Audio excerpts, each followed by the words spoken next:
Construction worker sa Sual, Pangasinan arestado dahil sa umano'y panggagahasan ng baboy. Baboy na nga, binaboy pa. Balitang tinutukan ni Russell Simorio.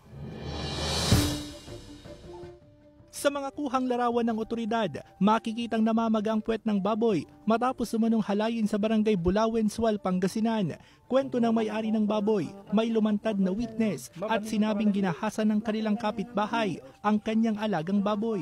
Papakainin ko sana, sir. Ngayon nakita ko na maraming dugo dyan sa sa sahig niya. Ngayon, tinignan ko yung baboy, maraming dugo sa puwet niya, ganyan. Sabi ko, bakit naano yung baboy? May regla yata, sabi ko. Batay sa investigasyon, posibleng tinusok muna ng matigas na bagay ang maselang bahagi ng baboy bago ito ginahasa. Narinig nila yung baboy na parang umuungol o sumisigaw, ganun. And then afterwards, nung tinignan nila, nung binerify nila, nakita nila itong lalaki na nakaibabaw. Natagpuan sa lugar ang pares ng tsinelas na ginamit na ebidensya para matukoy ang suspect. Sa follow-up operation, naaresto ang 21 anyos na suspect na isang construction worker. Nakita rin daw ang mga balahibo ng baboy sa pang-ibabang damit ng suspect. Tinusok ko lang po ng kawit.